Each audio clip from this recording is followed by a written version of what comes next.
Hello and welcome to Lyre.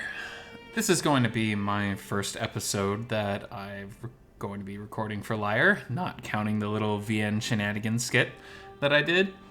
If you have seen that this prince is a royal blank, I am going to change up the voices that I did because I was just having fun with that one. But please enjoy this start of Lyre. Let's go ahead and get into it.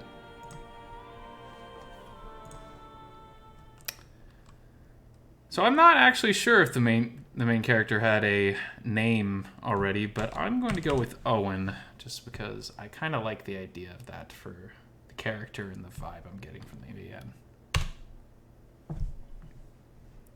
Chapter 1, Day 1.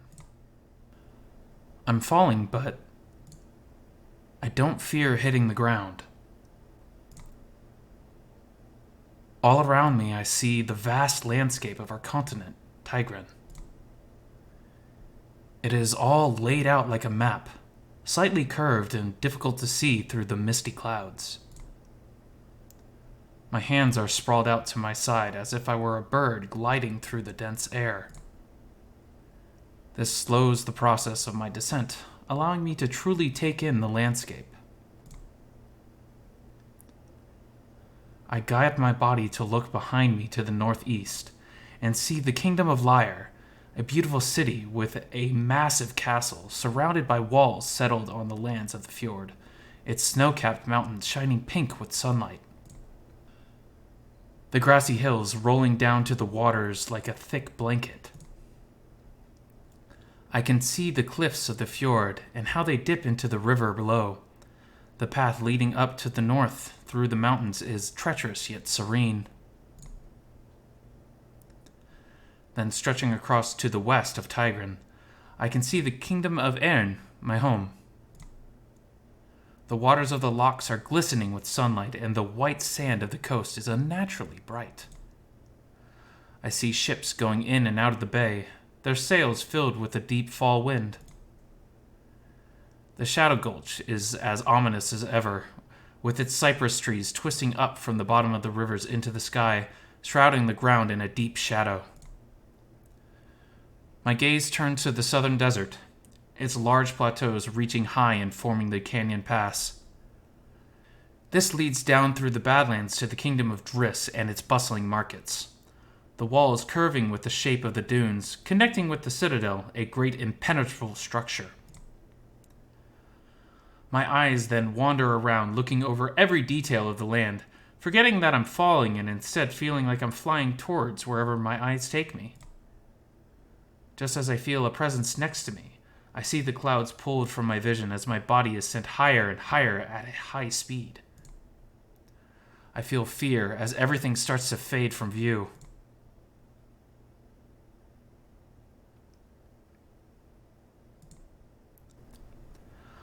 I roll over on the cool bed sheets, feeling the air around me compress. My eyes open to a thick light pouring down above me, hitting the foot of the bed I'm laying in. I hear the distant clatter of metal, along with voices.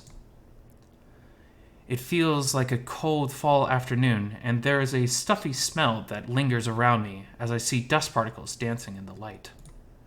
My mouth tastes dry. My heart starts to rhythmically beat in my chest, picking up pace with every second. I look down at my body and notice that I have thick bandages wrapped around my torso. I reach out with my hand just around my stomach and feel a twinge of pain near the lower right side of my gut. My mind is racing with questions. I sit up and the feeling of all the blood rushing to my head makes everything go dark. I shift in the bed and slowly wriggle myself out from underneath the covers. I go to lift myself from the bed and stumble a bit as I steady myself on the cold floor. I look around the decorated room I'm in. It is elegant, with a nicely sized bed, a desk, and a slightly open glass door that leads out onto the balcony, where I can see the afternoon light shining down onto the floor. A few bottles and bowls of medicine are strewn about, laying on the cabinet in front of me. I slowly start to walk to the door when I suddenly begin to feel horrible. Everything seems to kick in at once as I'm slowly crouching to the ground. I crawl to the floor and lay there for a second, waiting for it to pass. As I lay there, feeling my insides twist around and dance in my body, the door opens and I'm met with a creepy figure in a dark green robe, wearing a pointed mask and hat. They look as if they were about to do something, but stop in the doorway. I feel their gaze fall on me from behind the dark goggles. Ah! You're awake. Good. Yes. He stutters this out with much effort in an odd voice. Oh dear. Wait here for a moment, please. I'll be right back with help. He prances and stumbles back through the doorway, leaving it slightly open with his feathery tail floating behind him. All I can do is lay there as I hear him scuttle off, calling someone's name. I start to feel a bit better, and then the squeamish feeling subsides slowly. Just as the cold floor starts to feel nice, I hear muffled voices from outside the door, and one of them I recognize as the bird, and another seems rather gruff and annoyed.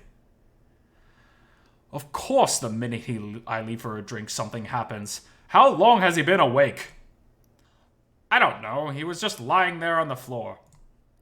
Is he okay? Well, not really. He seemed to be in some pain, but that's expected. Or maybe he was just scared of you. What are you getting at?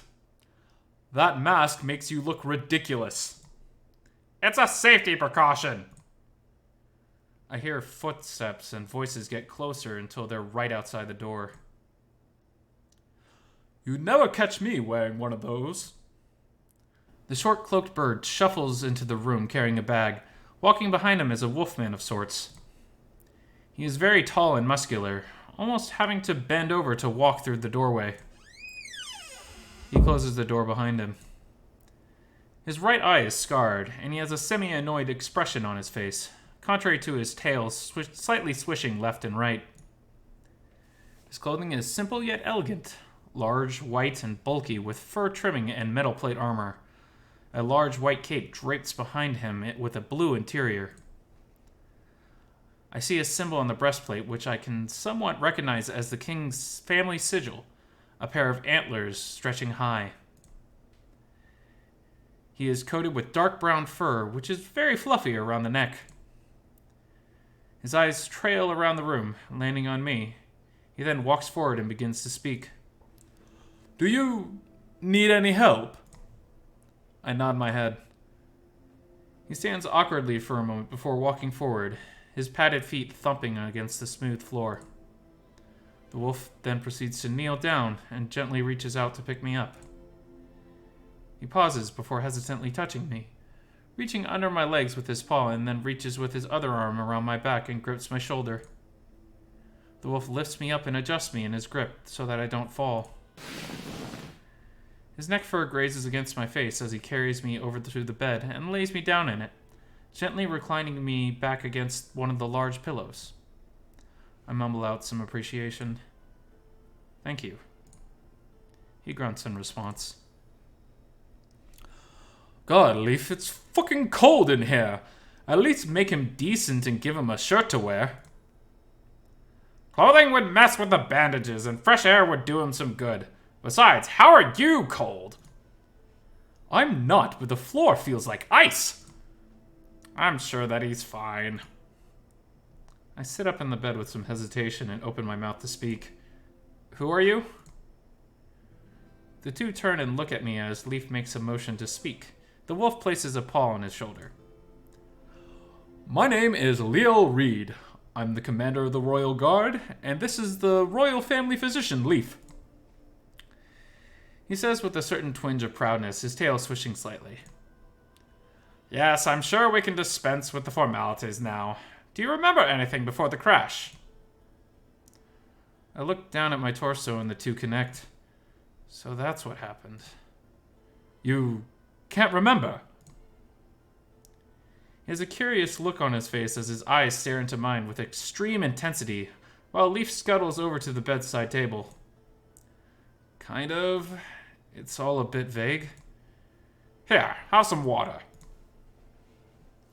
Leaf walks over to me carrying a small goblet of water.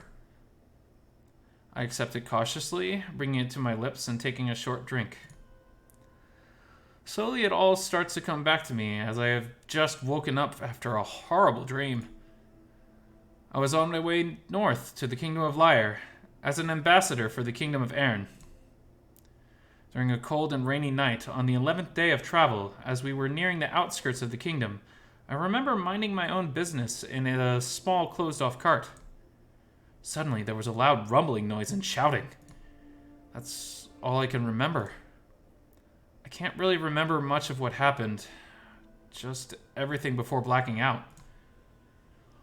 On the mountain pass just outside the outer city, there was a rock slide. It wiped through most of your small entourage and killed some men. When our rangers came upon where it happened, your carts and wagons were almost decimated. You had a piece of splintered wood lodged in your side. Thankfully, it didn't hit anything vital, and you seem to have recovered well over the past 4 days. Leo rants about how the mountain pass is too dangerous to take anymore. I look down at my side and feel the bandages. It's painful, but not enough to bring a wince through my body. I was out for 4 days? Aside from the occasional stirring in your sleep. I quickly try to shake off the thought of someone watching me sleep. That would have been pretty scary to waking up in the middle of the night to have a 6.5-foot tall wolf in the corners of an unfamiliar room. Well, I hope this hasn't cut into anything important. Don't worry. Things have been quite slow lately. There hasn't been much being discussed, and we're still waiting for the ambassador from Driss. He falls silent, at first staring out the window behind me before his eyes fall back down. His tail switches slightly, and after a long, awkward pause, he speaks again. The king has assigned me to be your personal guard. This statement surprises me. I was not expecting the king to assign me a guard, let alone the captain himself. For some reason, on my way here, my imagination led me to think of a king who was rash and dismissive, and had no time for political nonsense. I thought I would be completely on my own. That's usually how it goes. As I'm thinking this, Leaf moves to the other side of the room and fiddles with something in his little bag. I'm sure that you will do a fine job, sir. I'll make sure to give my thanks to the king. Leo grimaces a bit with his nose, giving a small twitch. You don't have to refer to me with such titles. Leo is fine. I give him a slight nod. This certainly isn't the introduction I had hoped for. One moment I'm sitting in my cart, heading around the mountain pass, almost to my destination where I would be received by the castle staff and possibly even the king himself. Instead, I wake up here in my new chambers, unfortunately having missed everything important for my arrival. And as kind as these two are, the situation I find myself in is less than preferable. I sigh and shake my head. Well, as long as I haven't missed out on anything important. My thoughts still dwell on the crash. I haven't really had enough time to let it settle in that people just died, that I almost died. It's a shame that the rock slide happened, and I'm very thankful that your rangers were able to save my life and many others. Leo gives a slight smirk of acknowledgement, and I can already tell that he's a bit modest, even if his tail is sweeping the ground. It's their job. Leaf struts over to me with a small bowl of some mushy substance. It looks familiar, but I haven't had to take that much medicine in my life. Here's something to ease the pain. This is most likely the last time you'll have to take it, considering you've healed very fast already. I stare down at the bowl in discomfort as Leaf drones on about the unique healing process innate in humans, along with some other stuff I don't care to focus on. I take the small bowl and drink down the strange mix. It has a thick consistency. The texture is like eating sandy mud. Not that I'd ever done that before. The taste, however, is not as bad as I thought it would be. It has a savory flavor that is hard to describe. Still not pleasant enough for me to thoroughly enjoy it. If you don't mind, I'd like to take a look at your bandages and also see how your recovery is coming along. I look down at my side and lift the covers a bit. Sure, I guess. Leaf walks around to the other side of the bed and begins to awkwardly unwrap the bandages with his gloved hands. When I catch Leo watching from across the room, he quickly averts his gaze. He certainly is expressive, though he tries to hide it. Leaf finishes unwrapping the bandages, and I finally get a good look at the wound. It looks a bit messy, and the dark red color around the skin and the scar it left behind isn't pretty. Ah, it's coming along nicely. He's gotta be kidding. He takes a damp sponge and begins to lightly dab and rub at it. I see the wound start to clean up nicely after a minute. Leaf rubs some weird cream on it with a sponge, and he seems to be done. Leo is turned around, meekly fidgeting with something on the desk. I'm not surprised to see that you've gotten better very fast. You should be able to walk now without much risk of opening up the wound. Just try and take it slow. How can I take things slow when everything is happening so fast? That's good to hear. Thank you. Lee seems to be happy to hear that his efforts are appreciated, as I can hear his tail slightly flipping up and down, rhythmically tapping against the ground for a second. I'm always happy to help. Let me know if you need anything else. With that, he picks up his bag and makes his way to the door before turning to Leo. I'll leave the rest to you. He shuffles through the doorway and it closes behind him with a soft thud. The silence settles once Leaf leaves. Leo is clearly uncomfortable with it, so he speaks up. Leaf usually knows what he's talking about, but are you sure you're okay? He gives me a look of concern for a moment, but his eyes dart first to the floor and then around the room. Aside from my body feeling sore after being awake for a bit, I feel better. I feel good enough, I guess. He looks at me with a smile and adjusts himself. Well, if you want to get dressed, your clothes and other things were brought up. He gestures over to the corner of the room where I can see my trunks and belongings. Even though I'm wrapped in bandages around my torso, I feel underdressed, so I guess putting on some clothes would definitely help. I'm making the motion to rise, but Leo shoots me a worried look. Maybe I could get you something to wear? Oh, sure, the outfit from the trunk over there. I point at the trunk on the left, which has the outfit I was going to wear when I met the king. He makes his way over the pile of trunks, his cape gliding across the floor behind him with each careful step. Leo looks very out of place in this room. Everything looks so small compared to him. He bends down and unlatches the trunk. I see him pause to look at its contents, and then proceed to curiously sift through it. His ears perk up really high when he finds the outfit. He clumsily stands from his kneeling position and walks over to the side of my bed, carrying the outfit. It's nothing too fancy. I may have some form of noble status, but I don't tend to overplay it. It is, however, the nicest outfit I own that fits the climate. The main parts of it are made from cotton, with bits of silk here and there. There's a basic undershirt with flowy sleeves and a slight ruffle. Tailcoats usually are not my favorite article of clothing to wear. Usually I lean towards robes or jackets. There's some fur, and there's a small scarf that I can wrap around my neck and tuck into the vest. Leo paces the outfit on the bed and takes a step back. Is this the one? He says with a bit of worry as he had made the wrong decision. Yeah, this is it. I sit up and grab onto the pair of pants. I go to change and realize what's wrong with this. Should I bathe first? Leo looks at me with a dismissive gaze, then talks. You smell fine to me. I guess someone like him would be the best judge of that. I go to unbutton my trousers but stop, realizing that he's watching. Do you mind looking the other way? Oh, of course. He quickly turns his heel and stands at the other side of the room staring out the window, the light eclipsing around his dark fur. I take off my trousers and undergarments, putting on a fresh new pair and then fasten with the new slacks. As I secure the last button, I lift my head and speak in his direction. Okay, you're good. Sorry.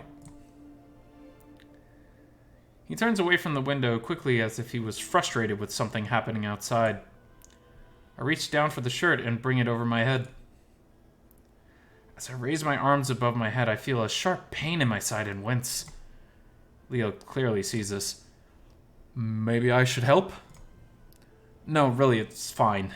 I just need to... I slide my arms through the sleeves and my head pops out through the collar. Before I'm even able to finish putting on the vest, Leo is walking around to the other side of the bed, carrying the tailcoat. He lifts it up, motioning to put it on me.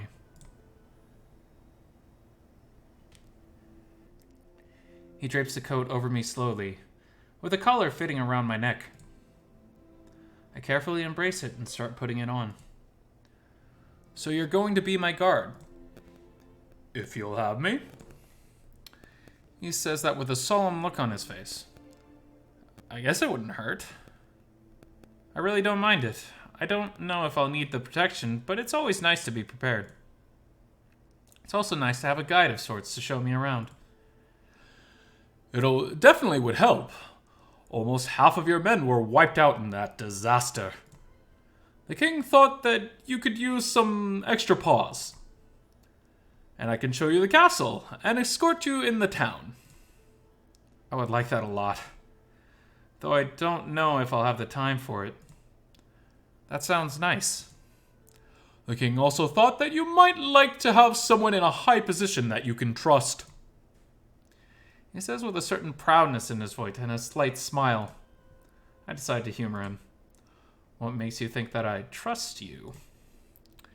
He stops moving one of the sleeves up my arm for a moment and then starts again as his mouth twists into an embarrassed smile. Don't worry, I jest. Very funny. He grumbles to himself as I fasten the buttons on the front. So you watched me while I slept? He's taken aback by this statement. I'm your guard. I was stationed outside your room to keep watch. Believe me, it's not something I wanted to do. It's not like you're in any danger. Why were you up at night? Do you take both day and night shift? I don't need to sleep all that much. Plus, I feel more awake at night. Oh yeah, I've heard that some races don't need as much sleep. Maybe 3 to 4 hours within a 24-hour period. I guess that's good for someone in his position. Well, it's fine. Again, I was only joking. I do enjoy watching this wolf get flustered. You're just full of jokes, aren't you? He shakes his head with a slight laugh, sighing as he looks at the floor. One of his teeth hangs out of his mouth in a goofy way. I take this moment of silence to get down to business. Does the king request my presence? I realize that it's a bit foolish of me to dress for the occasion before even considering that I might not even be able to meet the king today. I'm just looking forward to meeting him and discussing certain matters that pertain to my job. I'm not even sure the king knows that you're awake at this moment, but I assume he will find out shortly. Most likely you'll be able to speak with him during supper tomorrow. That does sound interesting. I definitely wouldn't mind having a nice meal right now. Speaking of supper, I'm very hungry. Don't worry, that's already been taken care of. Leaf would have sent for one of the servers to bring you some food by now. Especially since they won't have to feed you with that weird tube. Did they seriously have to do that? I feel sick at the thought. Only twice, and don't worry, it's not that bad. That little twerp may be weird at times, but he knows his way around medicine and has been able to achieve things most wouldn't even imagine to be possible. Leo has an odd relationship with the bird. It sounds like he respects him, though. From what I've seen, he seems to know his way around his work, and I trust him. He seems pretty jumpy, though. I wouldn't imagine he's the best at surgery. Then again, I'm still here. Unless he had help. So, how did you find yourself in your position? Well, that came out of nowhere. I think for a moment about what I should say. I don't want to give away too much about myself. Well, I was great at nobility in the West, and I'm good at what I do. At least I like to think I am. Sometimes I feel like I was carried through my position. The look on Leo's face tells me that I was a bit too vague. What? That's it? He has an unsatisfied look on his face, but then he shrugs. I'm sure there's more to it. Well, if I'm going to tell you my life story, you'd better tell me yours. And I'll need a drink. Deal. I'm going to save there for now. And some of my other previous saves have been around. And we're going to call this episode 1. I'm going to be recording more tonight, but yeah, let's give it a go.